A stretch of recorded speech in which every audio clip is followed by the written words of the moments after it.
Welcome sa Jomal Movie Recap. Huwag kalimutan mag-like and subscribe. Sit back and relax sa ating movie recap. Si Dylan ay isang 18 taong gulang na binata. Habang nasa supermarket, doon ay may isang may edad na babae na nagngangalang Allison na lumapit sa kanya at humingi ng tulong tungkol sa mga gamit sa shower. Nang makita ni Dylan si Allison, agad siyang humanga sa ganda nito at unti-unti siyang naaakit sa babae. Tinulungan niya si Allison sa pagpili ng shower equipment. Pagkatapos nito, habang pauwi na siya mula sa supermarket, muli niyang nakita si Allison sa labas. Sinabi ni Allison na hindi niya alam kung paano ikabit ang shower, at inimbitahan siya sa bahay para tumulong. Pagdating sa bahay, mabilis niyang inayos ang shower. Pagkatapos, biglang naghubad si Allison sa harap niya, at sinabi na kung gusto niya, pwede silang maligo ng sabay. Dahil dito, natuwa si Dylan at hindi na siya nakapagpigil. Naligo siya kasama si Allison at silang dalawa ay nag-enjoy ng husto sa kanilang romansa. Masayang-masaya si Dylan sa nangyari. Ikinwento niya ito sa kanyang matalik na kaibigang si Nolan. Sinabi ni Nolan na jackpot ang nakuha niya at siguradong mag-e-enjoy siya.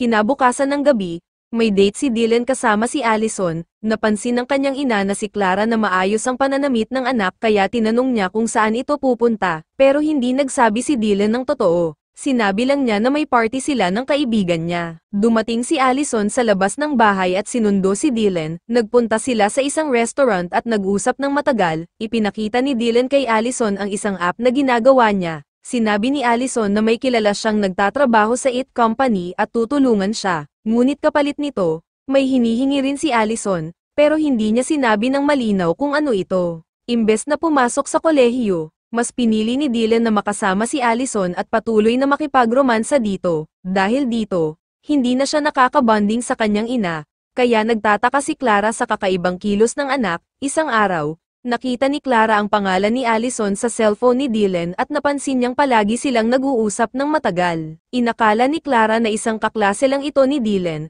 kaya inimbitahan niya si Allison sa hapunan sa kanilang bahay. Pagsapit ng gabi, laking gulat ni Dylan nang makita si Allison sa kanilang bahay. Sinabi ni Allison na siya'y inimbita ng kanyang ina. Nang makita ni Clara si Allison, nabigla rin siya dahil mas matanda pa ito sa kanya. Nagkaroon ng mainiitang pagtatalo sina Clara at Allison kaya umalis si Allison sa galit. Sinubukang pigilan siya ni Dylan, pero hindi ito nakinig kaya sumama na rin siya sa kanya pauwi. Pagdating nila sa bahay ni Allison, muli silang nagromansa. Samantala, nagduda na si Clara sa ugali ni Allison kaya nagsaliksik siya online at nalaman niyang dati itong kasal sa isang mayamang lalaki na namatay sa kahinahinalang paraan. Dahil dito, nagpasya si Clara na ilayo ang anak mula kay Allison para sa kanyang kaligtasan. Kinabukasan, pinuntahan ni Clara ang bahay ni Allison pero hindi siya pinapasok at sinabihan siyang aagawin niya si Dylan mula sa kanya. Natakot si Clara at bumalik ng bahay. Doon, inimbitahan niya si Freya, kaklase ni Dylan na alam niyang may gusto rin sa kanyang anak. Sa kabilang banda, inaya ni Allison si Dylan na manirahan na sa kanya para lagi silang magkasama. Ngunit tumanggi si Dylan at umuwi. Pagsapit ng gabi, dumating si Freya para sa hapunan. Natuwa si Dylan nang makita siya. Pagkatapos kumain, lumabas silang dalawa at naghalikan dahil may gusto rin pala si Freya sa kanya. Pero pagkatapos ng date nila, pinuntahan ni Allison si Freya at tinakat ito. Sinabi niyang layuan si Dylan kundi ay papatayin niya ito. Dahil dito,